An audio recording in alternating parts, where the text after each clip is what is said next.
အပြီးလေးပါမြန်လောက်ကွာ ရပြီရပြီ ဖိုက်ချနေကွာ ခဏရှိတာလုပ်ပေးရတယ်စားဖို့တော့ဖို့ဇွန်းယူလိုက်အဲ့ဒီကောင်ဖက်ဒုက္ခပါကွာလှုပ်လိုက်ရင် ကြော9000နဲ့အစင်ပြေအောင်လုပ်ပေးရကိုလဲတော့ဘူးလောပဲအိုင်ဟာချဲ မွေးနေတာပါကွာပါလီလေးရ အမွှေးတိုင်ကြော်လာတာ အားလုံးပဲမင်္ဂလာပါခင်ဗျာဒီကနေ့မှလည်းပြည်သူ့အချစ်တော်ကြီးများဖြစ်ကြတဲ့ One Star ကိုအောင်တော်နဲ့ပြည်သူ့အချစ်တော်ကြီးကိုပေါ့စီຫນွေဦးတော်လန်ရေးတို့ရဲ့လက်ရှိစကားစားဘက်မှာဖြစ်ပျက်နေတဲ့အဖြစ်အပျက်တွေကိုဟာတာသဘောမျိုးလေးဘလူတွေတည်ရော်ထားလဲဆိုတာကိုကျွန်တော်နဲ့အတူတူကြည့်ရအောင်ခင်ဗျာ အခုလောကကြီးမှာနေလို့မပြောတော့စိတ်ညစ်ပြီဆိုရင်ကျွန်တော်တခုပဲပြောလိုက် ဘာပြော အုတ်ကြီးနဲ့နေရာချင်းလိုက် ဟေးမချိတ်အဲ့ကိစ္စမလုပ်နဲ့အဲ့ကိစ္စ အုတ်ကြီးရဲ့ညဘက်ဆိုဗမာအဲ့ရတယ်မှန် ဗမာအဲ့တယ် အိမ်သားထဲမှာသွားဝင်အိမ်နေရတယ် အဲ့လောက်တော့မကြောက် အိမ်သားမှာအပေါ်ကထက်ခိုးဟိုကရှိရပါလေဘာလဲမျက်နှာချက်အဲ့မျက်နှာချက်မတက်အိမ်ရတာ ပြည်သူတွေအလုပ်လုပ်တာပဲအုံကြီးရဲ့အဲ့လောက်တော့ကြောက်ကြလား ဒုက္ခပဲ ရှင်းကြရှိရေးလိုက်စမ်းပါ ရှင်းတော့ဒါပေမဲ့အခုပါတီနဲ့ကြောက်ကွာတယ် အဲ့ဒါပဲ အုတ်ကြီးတာနော်ဒီအိမ်သားပေါ်မှာတက်အိမ်ရတာအခုပါတီဥက္ကရာမိလန်ပိုက်ကြီးထဲမှာဝင်နေ ဟေးဟုတ်ကဲ့ တက်ရှင်းလို့လား ဟုတ်ကဲ့တော့အဲ့ဒါမှဝင်ပေးဘူးလေ တက်ရှင်းလို့လားအဲ့တော့အခုတော့အမြင်မှန်ရပါဗျာ ဟာမင်းအဲ့ဒါ ဘုရားတွေမလုံနဲ့တော့ ဟုတ်တာတွေလောက်တာ ဒုက္ခပဲ ဘာလို့အမြင်မှန်ရ အခုစလင်းဘက်ကဒီစစ်သားတယောက်ဆိုအမြင်မှန်ရသွားပြီ ဟမ် အမြင်မှန်ရသွားပြီဗာလေခမရ405 ဟုတ်တယ်အဲ့ငါကောင်လေးပဲ တနက်ပါယူပြီးအခုလင်းဝင်သွားပြီ ဟာဒီကောင်ငါပြောတော့ကွာ ပြည်သူရင်ဝင်ခုံလုံလိုက် ဒီဟိုကြီးပါသွား အခုဟိုဟာကြီးရိုးဟိုဟာကြီးမဟုတ်တော့ ဘယ်ဟာကြီးလို့ ဒီလိုမျိုးလေ အော်ဆက်လက်ပြော အဲ့ဒရမ်ဘူပြစ်တဲ့ဟာမျိုးပါသွားတာ ဟဲ့ကောဟာယူဝိုင်းကွာဟိုကြီးယူဝိုင်းမီဂျုံမောင်းပြစ်တွေယူသွားပါလား အဲ့ပြစ်လို့မရမကောင်းဘူးလေဟိုကပေးလို့မရဘူးလေ အဲ့ဟိုကြီးကလေ အော်ဘူးကြီးပါပါတယ်ဟို ဆက်လက်ကြီးက သမင်းဘူးလို့ဟာမျိုးကြီးပါပါတယ် အာသိန်း1500ကျော်2000လောက်တန်နေကွာငါကောင်ရဲ့ ဟိုဘက်ကသူ့စူကြီး3900လောက်ပေးလိုက်ပြီဟာပြီအခုနောက်ကောင်နေအလင်းဝင်အဲ့အမြောက်တွေပဲတည်သွားမယ်နော် နော်ဒီလိုကောင်တွေငါပြောပါမယ်ပေါ်တာဆွဲလာတဲ့ကောင်တွေကိုတတိထာ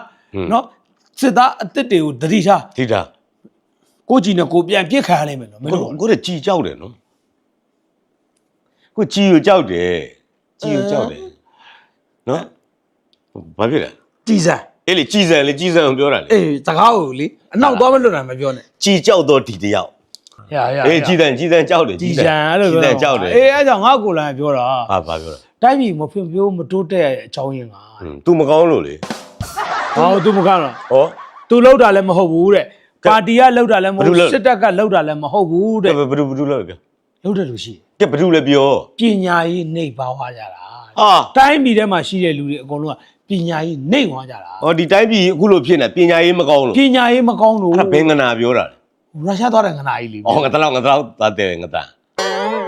တော်မရိုင်းနေလို့အခုအဲ့ရုံနဲ့များ ဟုတ်လေပြောပြတာလေ ဟာအခုတိုင်းပြည်ဟုတ်ပြီတိုင်းပြည်ကပညာရေး ငါ မ အခု ကောင်း တိုင်းမလုပ်ဘူးဆိုတဲ့အကြောင်းပြောပြတာ ကိုယ်တိုင်ညံ့တာကို तू ထဲမပြောဘူး तू ကိုယ်တိုင်ဘာမှမလုပ်တဲ့မကိုင်တတ်တာကိုထဲမပြောတိုင်းပြည်ကပညာရေးမကောင်းကဲအဲ့ဒါဆိုကျွန်တော်ပြောပြမယ် ဟာကို ဟုတ်ပြီကျွန်တော်တို့တိုင်းပြည်ပညာရေးမကောင်းစနစ်မကောင်းအဲ့လိုပညာရေးစနစ်တွေမကောင်းအောင်လှိုင်းရဲ့ခေတ်ဆက်ပထွေးတွေအားလုံးနှိပ်ကုတ်ခဲ့တာလေ ဟိုအဲ့ဒါက तू မလုပ်ဘူးလို့ပြောတာ ကိုကြက်စာကြက်ပြီးတော့မကြည့်ရဘူးလား ကြီးရတယ်လေ ကျွန်တော်လည်းဒီလိုပဲကြက်စာပဲ ဟာ နော်ဒီခေတ်ဆက်စစ်အာဏာရှင်တွေမကောင်းခဲ့ဟမ် စစ်အာဏာရှင်တော့မထည့်နဲ့ကွာမင်းစစ်ကော်မရှင်တော့ ဒီစစ်မိတ်စာတွေမကောင်း ပုတ်စစ်ကော်မရှင်အခုကကော်မရှင်လေ ဒီစစ်ကော်မရှင်တွေမကောင်းလို့ဗျာဒီပါအရင်ကနာအဖလားနာဝတလားဘာလဲအဲ့ကောင်တွေမကောင်းတာ အေးလောင်းလောင်းအခုပြော နော်အဲ့လိုမကောင်းခဲ့တော့ အခုကမပြောနဲ့ အဲ့ဒါကိုထည့်ပြောလေနော်ရှေ့ကဘဲတွေမကောင်းလို့ပညာရေးမကောင်းထည့်ပြောအခုဒါမှတစ်ခုရှိရနော်တိုင်းပြည်ရတာပညာရေးစနစ်ကမကောင်းတာနော်ဒါမှတစ်ခုရှိပါတယ်အစိုးရဟိုလူအစိုးရတက်လာရင်တော့တိုင်းပြည်ကောင်းသွားနိုင်တယ် ဟိုမဟုတ်ခုကငါတို့ကဘာဖြစ်မင်းကလူအစိုးရတက်လာရင်ဆို ဒီလို ဟေ့ ဒီလိုအစိုးရ ဂျိုကြီးနဲ့ဆိုတော့ဘာကောင်း ကြော ကြီး က်ပြခေါင်းမောင်းကိုပြောတာ မရင်လည်းခေါင်းပေါက်တစ်ဖက်တည်းကွာမင်းကနှစ်ဖက်တော့ဂျိုကြီးကွာ ဟိုဒီမဲ့ထူအောင်နှစ်ဖက်ပေါ့နော်အဲ့တော့တိုင်းပြည်ကဒီပညာရေးမကောင်းခဲ့ဘူးမှန်တယ်ဒါမှတစ်ခုရှိတယ် ကောင်းခဲ့လို့လားမကောင်းဘူးလေ အေးလေအုပ်ချုပ်တဲ့ကောင်မှမကောင်းတယ်ဗျာဘယ်လိုသွားကောင်းမလဲ ကောင်းတော့ထည့်ပါအုပ်ချုပ်ရလူကြီးတော့ နော်အေးအုပ်ချုပ်တဲ့ဟိုဟာ အဲ့ ကြီး လောက်များတယ်ကွာငါအခုလာအဲ့လောက် ရှော့ပြောမယ်နော် ရှော့ပြော ဒီအုပ်ချုပ်တဲ့မသားကြီးတွေမကောင်းဘူးဗျာ တော့တိတိ ဟုတ်တယ်တေးမသားဖြစ်မှာ များတယ်တော့မင်းက နော်ဒီအုပ်ချုပ်တဲ့အပုတ်ကောင်ကြီးတွေကဟာလားနော်အယုတ်ဆောင်ပြီးတော့ဒီမဟုတ်တရုတ်တွေလုံနေတဲ့အတွက် လူရင်းပြောလိုက်လူရင်းပြောလိုက်လူရ အဲ့ င်း တော့ ပြော ပ လိုက် ညာရေးညံ့သွားတယ်ဒါပေမဲ့တစ်ခုရှိတယ်ပညာရေးကညံ့တာကျွန်တော်တို့ရဲ့ဒီလူငယ်တွေမှာပင်ကိုဗီဇပါရမီပညာအကောင်းပြီးသားပဲ အေးအဲ့ဒါကြောင့်ငါချီးကျူး PDF တွေလေအခု drone မှာထွင်နိုင်တယ်ခဲဘိုးလည်းလုံနိုင်လား အာ လုံနိုင်လား ဒုံးထွင်တတ်လား ဒုံးလို့ ဝယ်မသုံးတော့ကျွန်တော်ကကိုယ်တိုင်ထွင်တာကိုကုန်ကျန်းတော့ပဲဝယ် အဲ့ဒါတကယ်ကြီးတယ်ကောင်းတယ်ဒုံးထွင်တာတော့လာပြောတယ် စိုက်ကားတော့ဟိုဘက်ဝယ်ရတဲ့ကိစ္စဟုတ်ပြောတယ် ဒုံးထွင်တာလေရောငါးကောင်တွေကလေဒုံးမှပြင်တတ်တယ်မင်းတို့ဒုံးထွင်တာလာပဲ ဒုံးသိမ့်မပြင်ခိုင်းနဲ့ထိတ်မပြင်ခိုင်းနဲ့နော်တမလွန်ဟန်နီမွန်ထွက်မယ်လို့ ဒုံးပြင်တာပဲဘာလို့တက်မလို့ဟန်ဒီမတို့ ဟောမနေ့ကအဲ့ဒီဒရုန်းပြင်ကောင်းလို့ဗမော်ဘက်ကအရာရှိပါဝင်ချင်းညာ၄កောင်ဒရုန်းပြင်လို့အပြစ်ခံရတာသူကဂိုးသွားပြီ မမမမင်းကောင် ဂိုးသွားပြီ မမမင်းကောင် ရဲပြန်2စက္ကန့်ပိတ်ပါလေအဲ့ပိတ်တော့သူတို့ မမမမင်းကောင်နေငါအဲ့ဒါကြာမင်းများ ဟာ ပါ လေ မင်းတို့လာပြစ်တာလည်းမဟုတ်တိုက်ပွဲဝင်တာလည်းမဟုတ်ဒုံးပြင်တာမင်းတို့ဘာလို့အဲ့လိုလုပ်ရ ဆိုင်ဒရုန်းပြင်လို့ပြစ်တာမဟုတ်ဘူးဗျာဘယ်လိုခေါ်မလဲဆိုကိုနဲ့မသက်ဆိုင်မင်းနဲ့တိုင်းပြည်ရဲ့အာဏာကိုလူယူထားတယ်ဒါကြောင့်မလို့ပြစ်တာ ဟုတ်မင်းတို့ဘာနဲ့လာပြစ် ဟာဘိုင်းလာပြီဟာ ဒုံးပြင်တာကိုဘာနဲ့လာပြစ်လဲ ဒရုန်းပြင်တော့ဒရုန်းနဲ့ပြစ်တာလေ ရောက်တယ်ငါကောင်လေမင်းတို့ငါပြောပြမယ် မပြင်နဲ့လို့ဝယ်ပေးမယ်လို့ မရှိတော့ဘူးမြန်လေ အေးမရှိတော့အော် ကုံတော့မယ်ဒီကျွတ်ပေး တကယ်ကြီးလား ဟုတ်တကယ်ကြီးလားဟာပြောလေငါကောင်လေမင်းတို့ငါပြောပြမယ် ဟုတ် ဒုံးပြင်ညာရှိလေကိုတောင်နဲ့လို့အထဲထဲမှာပြင်မင်းတို့ဖင်ရပြီးတော့အပြင်ထွက်တော့မပြင်နဲ့ မိုင်းစင်သားလေအထဲမှာအဲ့တော့မိုင်းစင်သားမရတော့ဘူးကို အေးပါကွာ အဲ့ဒါပဲ ငါကောင်လေငါပြောပြမယ်မင်းတို့ကောင်လေသတိဝိရိယလေးတော့ရှိကြနော် ဒါပေမဲ့ဟမ် သတိဝိရိယရှိကြလို့ သတိဝရိယရှိကြပဲမမာနဲ့အကို မှားမယ်လေ စစ်တပ်ထဲရောက်ပြီးဆိုရင်သေပြီလို့လားမှတ်လိုက်တော့ ဟုတ်လေ ဟုတ်တယ် မင်းတို့ဘက်ကောင်မသိဘူးလား ဒုက္ခပဲကိုအခုအဆိုတော်နဲ့မှနာမည်အရှိဆုံးကဘာတူလဲ လေးပြူ လေးပြူဟုတ်ပြီနော်အဲ့ကဲစာရေးဆရာနဲ့မှနာမည်အရှိဆုံးဘာတူလဲ ခြားရနာမည်ကြီးကအစာကြီးဥအောင်တဲ့ ကဲအဲ့တော့ကျွန်တော်ပြောမယ်နိုင်ငံ၃နိုင်ငံလောက်ကိုခောက်တော့ခောက်ပြန်သွားနိုင်တာဘာတူလဲ ဟာအကိုလိုက်ကွာမင်းဟန်လေ ဟုတ်ပြီနော်ငရဲပြည်ကိုသွားနိုင်ဆုံးကဘာတူလဲ ချေးကြတယ်ကွာ မှန်လိုက်တာဗျာ ဟာကျိုးရ အဲ့ တ ဒါ ယ် ဒီအိုက်ဆိုင်ကြီးလဲရော မယူမယူ ဟုတ်တယ် ဟုတ်ကျွန်တော် ငရဲပြည်ကိုအသွားနိုင်ဆုံးချင်း ကျွ ညာ တ်ဒီလိုဟုတ် ဟိုခင်းနေစံချိန်တင်တယ်နော်ဟုတ်လေကိုစစ်တဲ့ကိုငရဲပြည်ငရဲပြည် ဒီ ပြောင်း က30ရက်နေတော့ ဟုတ်တယ် 30ရက်နေ 30ရက်နေ့မဟုတ်ဘူးမနေ့က32ကောင်တော့ဟိုဖြစ်သွားပြီ ယောနှစ်ကောင်ကဘာဖြစ်လို့မိုးတာလဲဒီနေ့မှ30ပဲရှိသေးတာ ဒါမဲ့31ရက်နေ့ကိုဂုံပြူလိုက်တာတဲ့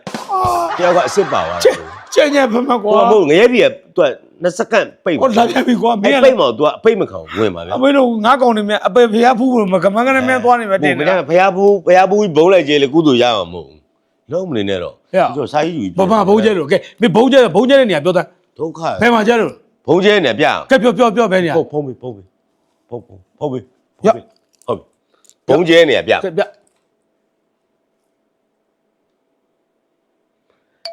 ဒါပဲခွေးတွေကျဲတာ အော်ရေဦးလား အေး ဒါကဟိုကလေစက်တက်မော်တာဆိုင်းနေဟိုဘုံကပြုတ်ကြပါ ဟုတ်ပြီနော်အေးဟုတ်ပြီ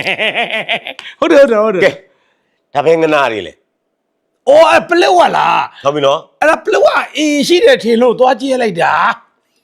ကဲဒါဟော ။အိုဒါစာတင်ကြောင်းလေစာတင်ကြောင်းကဒီလိုကကြီးရဲ့ဟိုပြည့်ရင်းနဲ့ဟိုကခလုတ်မနေတာပြုတ်ကြွားနေရာမှပြုတ်ကြွား အဲ့တော့တိုင်းပြည်အခုလိုဖြစ်နေတာစစ်တပ်မကောင်းတာလားပညာရေးမကောင်းတာပြောကြည့်လိုက် ဟိုဒီလိုရှိပါတယ်ကကြီးရဲ့ပညာရေးကလည်းမကောင်းသလို ဟုတ်ပြီစစ်တပ်လည်းမကောင်း အေး ပြောလိုက်ပြောလိုက် ကောင်း အေးအဲ့ဒါပဲအဲ့လိုလက်ခံလေး လို့လည်းမရကောင်းကောင်းလေးမင်းတို့ကောင်းနေရလေတစ်စိတ်ကြီးသေးနေရတယ်ဒုံးနဲ့ဘုံချက် ခင်းနေ ခရစ်တစ်ဆန်ချင်းဝင် ဝင်လာတာလေ မင်းတို့ကောင်းနေဘွားလည်းလေ ဟုတ်တယ် ပြေးသွားတဲ့ကောင်လည်းဟိုဟာကြီးတော့ယူသွားလိုက် ဆက်လက်ကြီး ဆက်လက်ကြီးယူသွား ကြီး တလက်ကိုဘလောက်မှတ်နေလဲ ဟောအဲ့ဒါတော့ဟိုအကျွေးသွားယူတဲ့လူပဲသိမှာဗောသူ့လမ်းမေးကြည့်လေ သိန်း1500ကျော်တယ်ကွာဘယ်ဟိုလမ်းမေးကြီးဗဒါလေးငါတို့အကုန်လုံးသိ လမ်း တယ် မေးလိုက်ပါဖုန်းလေးတကောတော့ကိုယ် ရပြဿနာမရှိ ဟော ပြဿနာမရှိ ရှုံးရင်ကိုတော့အဲ့လိုနော်ရဘာဖြစ်ဘာဖြစ်လဲ ဘာလို့ရှုံးလား ငါကိုယ်တိုင်မင်းတို့ပြောချင်တယ်ပြောနေတာ သူကနေချင်သလိုနေတာဟုတ်တယ်လေ လူရှိပဲကွာလွတ်လပ်လည်နေပါစေကွာ ဟောအေးနော်အတက်ကြီးတော့လေအေးဘောတငယ်ပြန်ပြီဆိုတော့လေ 90နားကပ်ပြီဆိုဟေ့မဟုတ်ဘူးလေ ဟုတ်တယ်သူတို့မျိုးက90ဆိုတငယ်ပြန်တယ်တဲ့ ဟာ ဟုတ်တယ် ဒုက္ခပါကွာအကိုလိုက်ကြီးကအခုလေရုရှားပြန်တာနေကာကစ္စတန်သွားတယ် ဟောကာကိစ္စ ကာကသွားဝယ် လိုင်စင်ဖြေဖို့ ဟေးကာကစ္စတန်လိုက်ပြီ ကာကိဘာလဲ ကာကစ္စတန်နိုင်ငံ ဩ ကာကစ္စ လာဂျစ္စတန်ကိစ္စ လာဂျ ပါကစ္စတန်ဟိုနာကစ္စတန် ပါကစ္စတန်မှာပါဘူး တာလီဂရန် တာလီဘန်လည်းမပါဘူးတာလီဂရန်လည်းမပါဘူးမရှိဘူးအဲ့ ဩတာလီဘန်နေနဲ့တော့ပေါင်းလား ဟ ဒါဒီတာလီဘန်နဲ့တော့ပေါ့ ဟောမသိဘူး ကာကစ္စတန်နိုင်ငံကိုသွားတယ်ပြီးတာနဲ့ရွှေပြပေါက်ပေါ်ကြီးရှီချင်းပြင်ချင်းဝင်မယ် ဟော Chinese တရုတ်ကို အဲ့ပြီးတော့မှမြန်မာနိုင်ငံကိုဖလိုက်ကြီးနဲ့ပြန် ဖလိုက်ကြီးနေအဲ့တော့ဝမ်းသာနားလား ဟေ့ငါကိုလိုင်းကြီးကရုရှားကိုသွားဘာနဲ့သွားတယ်မတင်လို့ ပတ်စံပေးပြီးသွားတာလေ လင်းနဲ့သွားတာလို့ အဲ့ဒီအစည်းအဝေးကိုတက်ဖို့အတွက်ပတ်စံပေးလိုက်တာအဲ့တော့မှဟိုကဖိတ်စာပို့ပေးတာ ဟာအဲ့လိုမျိုးမဟုတ်လို့တင် ဟိုကဘာသူ့ကိုတကူးတကကြီးခေါ်တယ်တင်လို့လားရုရှားကိုအခုအစည်းအဝေးသွားတက်တာပတ်စံပေးပြီးတော့သွားတက်တာကျွန်တော်တက်ပြရစီဆိုပြီးတော့ အဲ့အကိုလိုင်းနဲ့များတယ် ပြန်ဖို့အတွက်လေဟဲ့လားသူ့ကိုကြိုဖို့အတွက်ပတ်စံတွေပေးပြီးသွားပြီ ဟာအဲ့ဒါကမင်းတို့အဲ့တည်းကလွဲတာအမှန်တော့အဲ့အကိုလိုင်းကြီးကိုထောက်ခံတဲ့လူလာတယ်မလားသူတို့ကအလုပ်ပြတ်တယ်လीအလုပ်ပြတ်တဲ့ခါကျသူတို့ရဲ့တရိစာဆိုရက် နေစာလေ မဟုတ်ဘူး ဒါဆိုရန်အောင်လို့ပဲရတော့ဗော ရတာဗောတယောက်3000ပဲလေ ရန်အောင်3000နဲ့ရတယ်ဗောဟုတ်လေသူလည်းတော့ကျူတယ်လေ မဟုတ်ဘူးလေအမှုပညာရှင်တွေအကုန်လုံးကကြတော့အဲ့လိုမဟုတ်ဘူးကွာ ဟောအလန်တစ်ချက်ရရင်3000အဲ့ကြောင့်သူတို့တူမြန်မြန်ရအောင်လုပ် မဟုတ်ဘူးလေဒုက္ခပါပဲကွာမဟုတ်ပေးတယ်ဆိုတော့ကအကိုလိုင်းကြီးကိုထောက်ကန်တဲ့လူတွေပဲ ဟောအဲ့ မဟုတ်ကိုလိုင်းကျွန်တော်ကြားဘူးလားလေနိုင်ငံတကာဖိတ်တာပဲရှိတာလေ ပတ်စံပေး ပတ်စံပြီးတက်တယ်ဆိုတော်တော်ဆောက်ချက်ကွဲရယ်နော် ဟိုဒါဆိုအခု तू ကတရုတ်ကိုဆက်သွားရဆိုတော့ပတ်စံကြိုလွဲတာတော့ ကြာပြီလေးဆိုတော့လွန်ခဲ့တဲ့၄လအားလောက် လာကျင်တယ်ဗောနော် ဟေ့ ဟုတ်ပဲနော် စောင်းတင်သေးရနော်တရုတ်ကိုသွားတယ်ကာကက်ဆန်ကိုသွားတယ်ဆိုတော့အရေးကြီးပုံကိုတွေနဲ့တော့တွေ့ အေးနော်အခုအရေးကြီးပုံကိုယ်တွေနဲ့တွေ့တယ်နော်အေးနော်ဒါပေမဲ့ကုလသမဂ္ဂမှာဒီစစ်တပ်နဲ့ပတ်သက်တဲ့ခုံမပေးဘူးနော်ကုလသမဂ္ဂဟိုတန်မရှိလို့ပေါ့နော်ခုံဖယ်ထားလိုက်တယ် ဟောအဲ့ဒါဒီလိုရှိပါတယ် ဟိုထိုင်ကိုမရှိဘူး ခုလသမဂ္ဂထိုင်ကိုမိုးရသေးတာ မဝယ်တာမဟုတ်ဘူးစစ်တပ်ထိုင်မှာဆိုလို့ဖယ်ထားလိုက်တာသူလို့ဆင်ကုလသမဂ္ဂတော့ပတ်စံပေးပြီးတော့ထိုင်လို့မရဘူးခု ဟုတ်လေသူကဈေးမဖွင့်သေးလို့ထိုင်ကိုမိုးရသေး အဲ့ဒါပဲအခုပြန်ကြလေဘယ်ရမလဲ မိုက်ရိုင်းလာကြီးလား ပြန်ကြ သူတို့မိုးရသေးလို့ငါတို့မထိုင်ရသေးတာကွာ ဒုက္ခပဲ မကြခင်ထိုင်ရတော့မှာမကြခင်ထိုင်ရတော့ ဘလို့လုံးမှာပြော ဟာမကြခင်ငါအခုပူလာတယ်ထိုင်တော့မယ် အကိုပူတော့အခုပူသွားပြီ အခုပူဖုံးဆက်လိုက်တာနဲ့ ဩဒုက္ခပဲအခုရုရှားကလေကုလသမဂ္ဂမှာကျွန်တော်တို့ထိုင်နေလို့ပါဆိုခုံသွားတောင်းတယ်ကုလသမဂ္ဂ no go get out ရုရှားတော့ခုံနေရမရဘူး မအဲ့ဒါဒီလိုရုရှားကုလသမဂ္ဂမဟုတ်ဘူးကွာ သူပြန်ကြပဲ သူကလေချောင်းလိုင်းနဲ့ပတ်သက်တဲ့ ဟုတ်တယ်ဘလို့ပဲဖြစ်ဖြစ်ကုလသမဂ္ဂအခုလူတွေပဲပေးထိုင်တယ်သူတို့ပေးမထိုင်ဘူးဟုတ်တယ် ကိုလိုက်အခုပူရဲ့အခုလိုက်ရဲ့အခုဖြစ်ရဲ့လေသုံးအောင်ပေါင်းပြီးတော့ကုလသမဂ္ဂလိုမျိုးအပွဲလုပ်လိုက် ရှီပူပူဆိုပြီးတော့ ရှိပူ ရှီပူပူဆို ဘာလို့ရှိပူကုလသမဂ္ဂကိုဝယ်ပြီးထိုင်လိုက် အဲ့ဒါပဲအခုတို့ဆင်အဲ့ဒါပဲ အမငယ်နဲ့ ကိုပတ်စံကိုပေးပြီးတော့နိုင်ငံခြားသွားရတဲ့အဆင့်ကိုခုံကိုဝယ်ရတဲ့အဆင့် ဟိုမင်းစိတ်တယ်မှာလေငါကိုလိုက်ကြီး ပတ်စံပေးပြီးသွားတာ လက်ထိုးပြီးသွားတယ် အဲ့ဖိတ်စာတစ်စောင်ဘယ်လောက်လဲမသိပေးလိုက်အဲ့မှာ तू ကအစ်စ်ဟိုကျွန်တော်ဖိတ်ပေးပါကျွန်တော်ဒီမှာဒေါ်လာဘယ်လောက်ပေးတယ်ငါတလောက်ပေါင်းလေးအစ်စ်ယူလာခဲ့မယ်သူများနိုင်ငံမှာငါတလောက်ပေါင်းသွားကျွေးတာတော့ပတ်စံပေးပြီးကျွေးခဲ့ရတယ်နော် ဟာ နေတယ်ကွာ ညားတယ်ကွာ ဒါကြောင့်မလို့ကြည်ကိုကြောက်တော့ ရကြည်စံကိုကြောက်တာ သွားပြီမင်းအခုလိုင်းလေး ဘောအဲ့မင်း ဆိုင်အစ်စ်လောက်ပဲရှိတော့ မရိုင်းလုံးကြီးပါအဲ့ဒါငါ့ကို ပတ်စံပေးပြီးသွား ကိုလိုက်ကြောက်တော့ပြောခိုင်းနေရပြီလို့ နော်ပတ်စံပေးပြီးသွား ကိုလိုက်လောက်တာလေစောက်တလဲမလုပ်နဲ့တော့အသစ်စားနေလောက်ပါဆိုတော့ အဲ့တစ်ဆန်းလို့ ပေးတာအသစ်စားလား ဟိုအစ်ဆန်ပတ်စံမလောက်သေးဘူးတဲ့အစ်ဆန်လို့ကမလောက်သေးဘူးတဲ့ ရှစ်ပေါ်လေ စီဟုတ်တယ်တော့ပတ်စံပေးပြီးတက်တယ်အော်ကွာတွိုင်းလက်ပြန်ထင်နေလားမသိဘူး ဟုတ်ဘူးလေထွိုင်းလဲတော့ပတ်သက်မပေးရဘူးလေကွာ တွိုင်းလက်ပတ်စံပေးရလေအိမ်သာတက်ကဲဈေးရဲ့အိမ်သာမှာတက်ပတ်စံမပေးရဘူးလား အဲ့ဒါငါတို့နိုင်ငံတစ်ခုပဲရှိတယ်လေနိုင်ငံခြားမှာမရှိဘူးလေ အဲ့ဒါပဲအခုအစည်းအဝေးကိုပြပတ်စံပေးတက် ဟောလေမင်းလေကွာ အော် sorry အစိဝတ်တယ်ပတ်သက်ပေးတယ်မလား sorry ဟိုကဗာလဲခိုလုံကွင်းအတွက်သွားတာ ဟိုရုပ် အကြရလက်မကန်တော့ကာကက်စလဲလှဲတရုတ်လှဲဟုတ်တယ်ခိုလုံကွင်းအတွက်အဲ့လိုကြားတာပဲ ဟာမင်းလေကွာဟုတ်တယ် ဟာ ဟုတ်တယ်ဗောလေ ဟုတ်တယ်ဗောလေ မဟုတ်ဘူးသူများတွေကြားဝိုင်းဟုတ်တယ်ထင်နေဦးမယ် အဲ့ လို့ ဟုတ်တယ်မလား ဟုတ်တယ်ဘယ်ဟုတ်ရမလဲ လို့ လို့ ကတော့ရင်းတော့နော်ရင်းတရားကြီးခဲ အေးတွေ့ ရတော့ဘူး တွေ့မယ်ကိုလိုက်အမြန်ပြန်လာလိုက်တော့ ကုံတော့မယ် ရပြဿနာမရှိမလားသေးဘူးဆိုတဲ့ပြဿနာမရှိဟာကျောင်းကောင်စော်နေသေးလား ဟာပဲပဲ ဒီတရက်နေ့ရက် ဟာကျွန်တော်ကောက်နေမစော်နဲ့အခုအမ်ဘရလန်လေးတည်းမှာ အာငါကောင်လေးရှိတယ်အဲ့မှာအပီစော်ခိုင်းလာတာ အပီမစော်နဲ့အမ်ဘရလန်မှာရှိတဲ့ဒီဂုတ်ကြားတို့နေတဲ့ဒီဂုတ်ကြီးစကမ်းပေါ့ဦးအေးရတိမ့်လိုက်ပြီ ဒီခုံကြတာ အခုကောင်လေးလေဂုတ်ကြား